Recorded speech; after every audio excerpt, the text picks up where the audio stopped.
Halo, selamat pagi menjelang siang Bapak Ibu saudara-saudari sekalian dimanapun Bapak Ibu berada ya.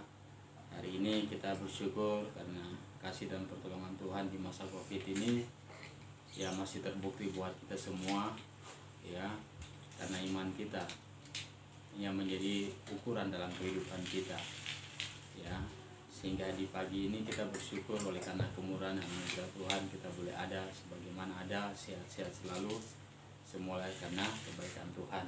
Bapak Ibu saudara-saudari dimanapun Bapak Ibu berada, ada bagian firman Tuhan yang hari ini saya mau gali atau kita akan renungkan bersama. Pentingnya bagaimana kita sebagai orang-orang Kristen ya, bagaimana menjadi seorang Kristen yang sesungguhnya ya. Ya, kalau kita bilang orang Kristen pasti banyak, tapi hari ini saya mengajak Bapak Ibu bagaimana kita melihat menjadi seorang Kristen yang sesungguhnya itu seperti apa. Sehingga ada bagian firman Tuhan yang saya mengajak Bapak Ibu saudara-saudari sekalian untuk renungkan bersama. Sebelum kita renungkan ya, mari Bapak Ibu kita akan berdoa untuk meminta pertolongan Roh Kudus untuk bagaimana kita bisa mengerti atau memahami bagian firman yang kita akan renungkan bersama. Kita berdoa. Tuhan Yesus, terima kasih oleh karena kemurahan dan anugerah-Mu lah yang membuat kami boleh hidup dan bernafas hari ini. Di dalam tuntunan Roh Kuduslah kami dihibur, dinasihati, ditolong, dipelihara, sehingga kami boleh melihat, boleh merasakan kehendak Tuhan dalam kehidupan kita. Dalam pertolongan Roh Kuduslah yang boleh membuat kami boleh memahami tentang hidup ini. Tuhan, hari ini kami akan renungkan pentingnya bagaimana kita memahami, mengerti tentang hidup seorang Kristen yang sesungguhnya. Sehingga kami butuh pertolongan-Mu Tuhan untuk kami mengerti bagian firman Tuhan yang kita renungkan bersama. Haleluya. Amin. Oke, Bapak Ibu jemaat Tuhan sekalian, hari ini kita akan baca dari bagian firman Tuhan yang terdapat dalam 1 Petrus pasal 4 ayat 7 sampai dengan ayat 11 ya. Kita akan renungkan dalam kitab 1 Petrus pasal 4 ayat 7 sampai dengan ayat 11. Saya akan membacanya secara seksama, nanti Bapak Ibu bisa ikuti. Ya, hidup orang Kristen. Ya, hidup orang Kristen. Ayat 7, kesudahan segala sesuatu sudah dekat. Karena itu kuasailah dirimu dan jadilah tenang, supaya kamu dapat berdoa. Tetapi yang terutama, kasihilah sungguh-sungguh seorang kan yang lain, sebab kasih menutupi banyak sekali dosa. Berilah tumpangan seorang kan yang lain dengan tidak bersungut-sungut. Layanilah seorang kan yang lain sesuai dengan karunia yang telah diperoleh tiap-tiap orang sebagai pengurus yang baik dari kasih karunia Allah. Jika ada orang yang berbicara, baiklah ia berbicara sebagai orang yang menyampaikan firman Allah. Jika ada orang yang melayani, baiklah ia melakukannya dengan kekuatan yang dianugerahkan Allah, supaya Allah dimuliakan dalam segala sesuatu karena Yesus Kristus. Ialah yang mempunyai kemuliaan dan kuasa sampai selama-lamanya. Amin. Bapak Ibu jemaat Tuhan, saudara-saudari sekalian dimanapun Bapak Ibu berada, ya, melalui media ini saya akan menyampaikan beberapa poin tentang bagaimana kita hidup sebagai orang Kristen. Ya, kita akan renungkan dari bagian ini. Kalau kita bilang orang Kristen, itu berarti ada dua yang seringkali kita bisa dengar di renungan-renungan di surat kabar, di media-media, lewat penyampaian firman di gereja-gereja, ya. Kalau kita bilang kita dengar itu biasa mereka bilang Kristen KTP, ya, Kristen KTP. Oke, Kristen KTP itu yang dimaksud seperti apa, ya? Makanya kenapa disebut Kristen KTP? Makanya orang Kristen ada yang Kristen KTP, sama ada orang Kristen yang sungguh-sungguh. Nah, kalau kita bisa bedakan dua poin ini, berarti ada hal-hal yang perlu kita mengerti dan memahami kenapa kata itu bisa disebut, ya.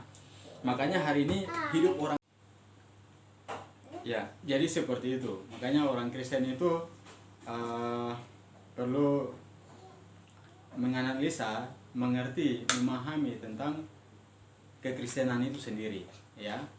Banyak orang hanya ikut-ikutan, ya. Ketika dengar khotbah sana, khotbah sini, baik itu dari dominasi agama yang lain-lain, ya toh. Kadang kita rasa ternyata ini yang benar. Ternyata ini yang benar. Ternyata ini yang benar. Sebenarnya yang mana yang benar? Kan begitu. Jadi orang itu sedang mencari kebenaran.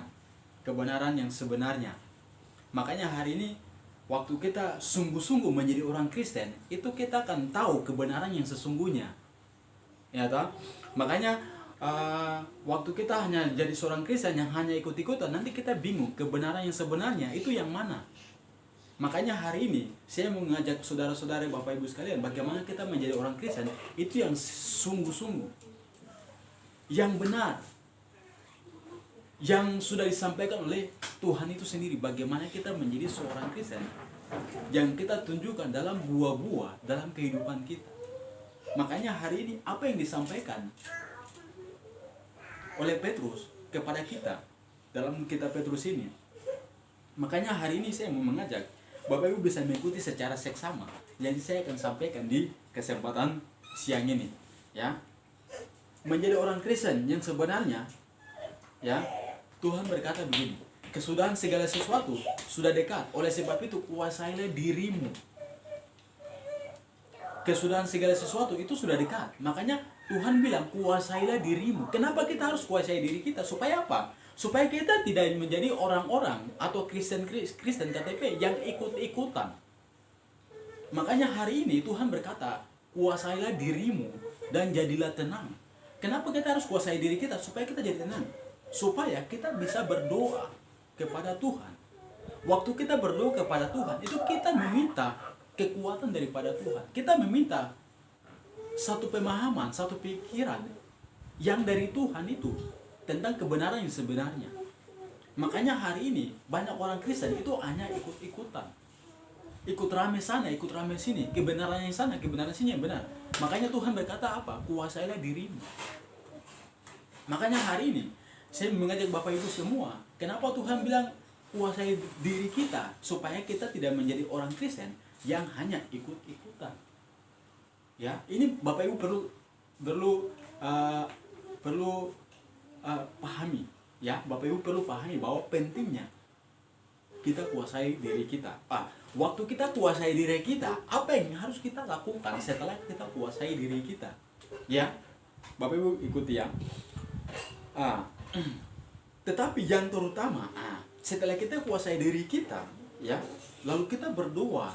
Waktu kita berdoa, Tuhan berkata, ada hal-hal yang perlu kita lakukan dalam hidup ini. Yang pertama Tuhan katakan, ya, kasihilah sungguh-sungguh seorang yang lain. Kasihilah, ya. Kenapa harus kasih? Karena Tuhan sudah bilang dalam kitab Matius, ya, kasihilah Tuhan Allahmu dengan segenap hatimu, dengan segenap jiwamu, dengan segenap akal budimu, dengan segenap kekuatanmu. Setelah itu kasih yang kedua adalah kasihilah sesama diri kita atau sesama kita. Ya. Makanya di sini Tuhan berkata, kasihilah sungguh-sungguh seorang yang lain, sebab kasih menutupi banyak sekali dosa. Ya. Jadi kita mengasihi sesama kita. Itu bukan dengan sungut-sungut, bukan dengan mengharapkan sesuatu, tapi kita kasih itu dengan sungguh-sungguh kepada sesama kita. Ya. Itu kita harus mengasihi.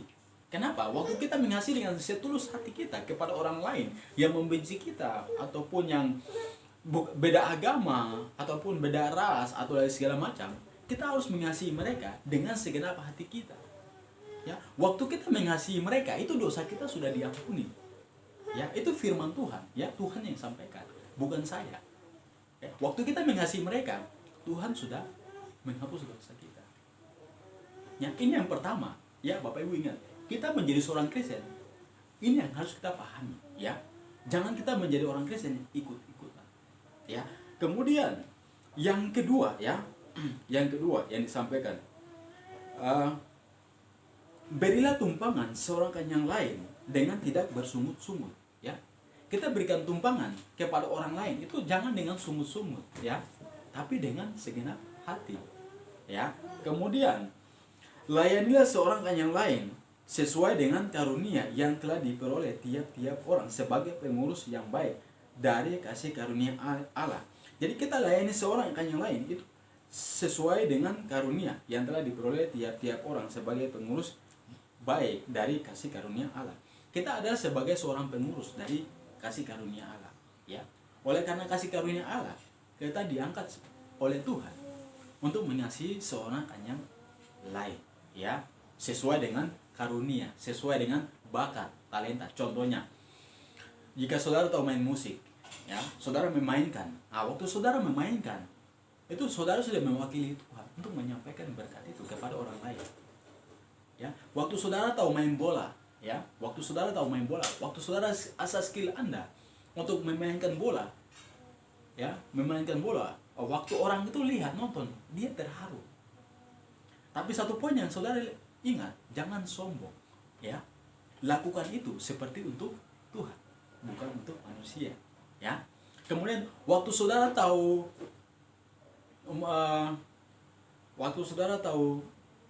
melakukan sesuatu yang orang tidak bisa, contohnya mungkin saudara sebagai seorang dosen, ya, masih muda tapi seorang dosen, mungkin saudara sebagai arsitek, ya, mungkin saudara sebagai atlet, mungkin bola voli atau apapun itu, ya, semua yang Tuhan kasih itu adalah kasih karunia atau karunia yang Tuhan kasih kepada kita.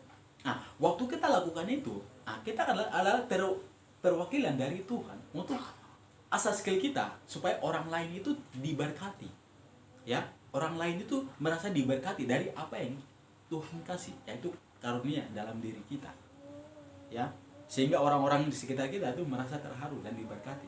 Itulah karunia yang Tuhan kasih buat kita, ya, untuk kita lakukan dalam kehidupan kita. Tujuannya apa? Supaya tujuannya itu Tuhan dimuliakan, ya. Ya, itu kita jadi seorang Kristen loh. Ya, kita jadi seorang Kristen yang dimana dengan skill dan bakat kita itu orang lain diberkati. Ya, ini yang ketiga. Kemudian yang berikutnya, jika ada seorang yang berbicara, baiklah ia berbicara sebagai orang yang menyampaikan firman Allah. Jadi jika ada seorang yang bisa berbicara, baiklah ia berbicara untuk menyampaikan firman Allah. Ya, kalau kita bilang bagian ini adalah mereka yang sebagai pelayan, hamba-hamba Tuhan, ya. Mereka yang bisa berbicara firman, ya, di depan umum, depan banyak orang, ya. Mereka ini sedang dipakai oleh Tuhan untuk menyampaikan kabar baik kepada orang lain, ya. Mereka ini salah satu tergolong dari orang Kristen yang sungguh-sungguh, ya, yang sungguh-sungguh sesuai dengan panggilan Tuhan, ya, karunia tadi, ya. Makanya hari ini kenapa banyak orang itu bisa menyampaikan firman, karena mereka punya karunia yang Tuhan sudah kasih, panggilan yang Tuhan sudah kasih. Untuk apa? Untuk orang lain diselamatkan, orang lain mendengarkan kabar baik, ya. Itulah Kristen yang sejati, Kristen yang sesungguhnya. Bagaimana ada dalam satu panggilan dan dia fokus mengerjakannya sampai finish, sampai selesai. Ya, makanya hari ini melalui firman itu mereka sampaikan kepada orang lain. Ya, kemudian yang kelima, ya, itulah sebabnya maka Injil telah diberitakan juga kepada orang-orang mati supaya mereka sama seperti semua manusia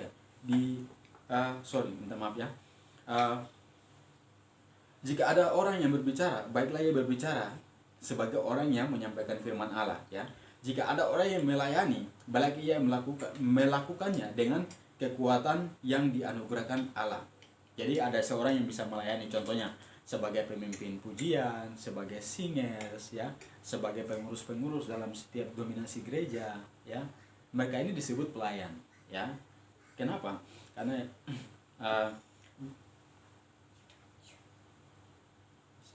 jika ada orang yang melayani, baiklah ia melakukannya dengan kekuatan yang dianugerahkan Allah. Jadi kita melayani Tuhan, kita itu memperoleh kekuatan dari Tuhan untuk melakukan hal itu. Kadang kita berpikir bahwa itu kekuatan kita, sebenarnya bukan, karena itu adalah pemberian Tuhan, kekuatan yang Tuhan kasih untuk melayani Tuhan dengan sungguh-sungguh. Nah, waktu kita melayani Tuhan, jika ada yang lemah, atau ada yang sakit, atau ada yang apa, itu ada masalah sebenarnya. Ya, harus cek dulu orang itu. Seperti itu. Makanya kita jadi orang Kristen, kekuatan yang kita punya, kita minta untuk melayani Tuhan, itu kita minta dari Tuhan. Makanya Tuhan kasih. Waktu kita melayani asal-asal, itu nanti pertengahan. 1 tahun, 2 tahun kemudian, 3 tahun kemudian, akhirnya apa? Mabuk, ya. Akhirnya apa? Lari ke tempat lain, kan? Kenapa? Karena mereka tidak minta kekuatan dari Tuhan. Waktu orang itu melayani Tuhan, meminta kekuatan dari Tuhan, dia akan tetap bertahan sampai akhir. Itulah orang Kristen yang sebenarnya.